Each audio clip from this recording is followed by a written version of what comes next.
What is crack, everyone? It's Nathan here, aka Rambling Kern, and head instructor of Kern School of Combat.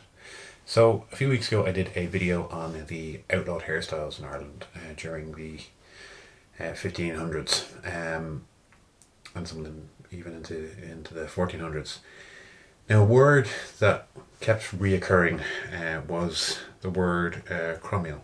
So, this was used in reference to moustaches, and I wanted to try to seek out specifically what style of moustache, like what was the type of moustache that was being outlawed. Now, a big thank you to my friend Ushin. He works in the field of the Irish language, so he was my kind of go-to guy to call upon for this. Now, one of the interesting things, if anyone knows anything about the Irish language, is obviously there's various different iterations of it, much older versions of it and newer versions. And obviously, when things started to be written down, things were kind of changed and modified a little bit. Now, one of the problems, obviously, with any sort of language like that is that we don't really have a catalogue or dictionary of this word meant this and this word was changed because of this. So, at best, we can kind of figure out the etymology of these words through figuring out what different parts of them mean in a modern context, and then trying to figure out what the oldest versions of them we have were and what they mean. So, if we look at Old Irish and kind of the older versions of Irish that we can look at, you have Crombiel with a B, which comes from, which, beg your pardon, is the origin of the word Cromiel. And it's still said in some places Crompeel. Now I'm butchering the pronunciation of this so that you can understand, because a lot of these words sound very similar. And this is going to be used as a not like a derogatory term, but just kind of a, like a translator would be like, oh, that fella John there has a bit of an upper lip on him. That sort of a, to denote a sort of characteristic that that person has. So if we separate the words out, you have the word crom, which means bent or twisted. It has many different meanings, but that's kind of the general one. And for those who are Conan fans, it has a very different meaning altogether. So then you have something like crom schlinian, which means a bent shoulder, or crom skian, a bent knife. There's a lot of older words that use crom as a prefix to denote a bent object of some sort. So that's probably where crom's being used. You also have the word croma, which is often used, it's basically the same as middle finger. Now I'll go that way just in case YouTube gives way to me for it. Or the length of two nails. So what that could be referring to then is something that is bent and the length of two nails, or the length of your middle finger, for example. So what this, the best guess that we can kind of glean from this then is the word cromiel probably refers to some sort of a horseshoe style moustache that is roughly the thickness of a middle finger. And this is fascinating for a lot of reasons, but for those who are familiar with the painting, I know this one constantly comes up, and there's a lot of scholarly research done on this painting, and much better people have done really, really in-depth work on that. So I would suggest you go, there is a YouTube lecture you can find on Albert Durer's painting of the Gallowglass and Curran.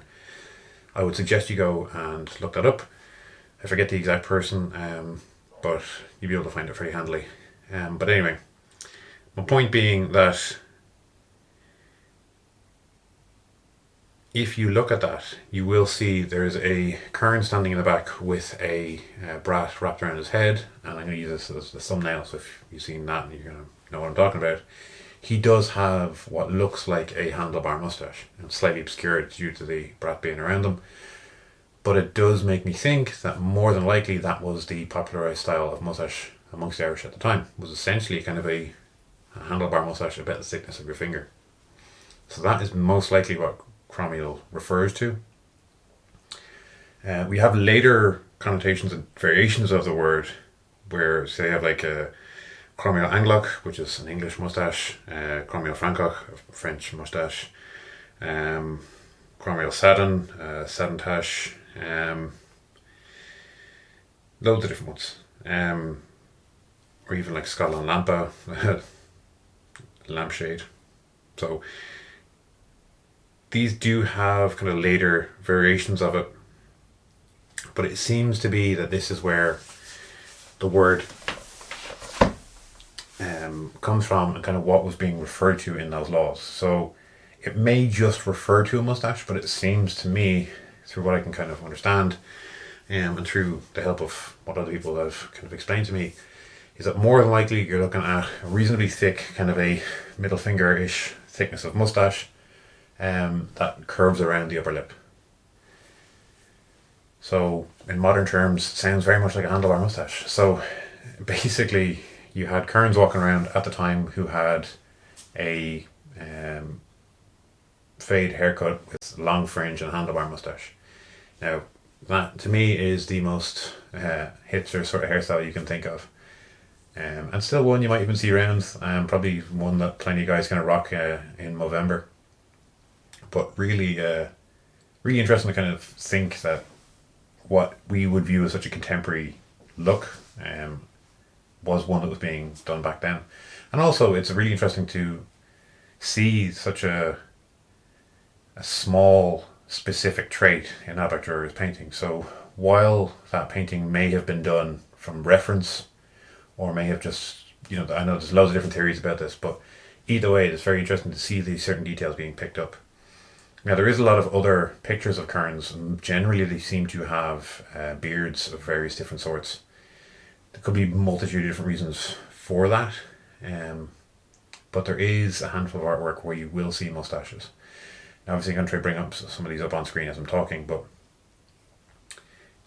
like I said, I kind of wanted to get to the bottom of this and kind of figure out what was the moustache that was being outlawed. And like I say, these laws were being done to suppress Irish culture and kind of to make Irish people a little bit more cultured as such. But also to create an example of the other, to basically make sure that the Irish people were referred to as lower and less than, so that it felt more appropriate to take over the country and kind of get rid of that culture to stop any possible dissent, as is the way it was most colonial forces. So I do hope you enjoyed that one. I do hope you find that one interesting. If you do want to support my work, I do have a Patreon. You'll find that in the description. And of course, if you want to learn classes in Irish martial arts, I run them every week in Dublin. And of course, if you want me for a seminar or anything like that on Irish stick fighting or collar and elbow wrestling, I'm more than happy to travel. Have sticks, will travel.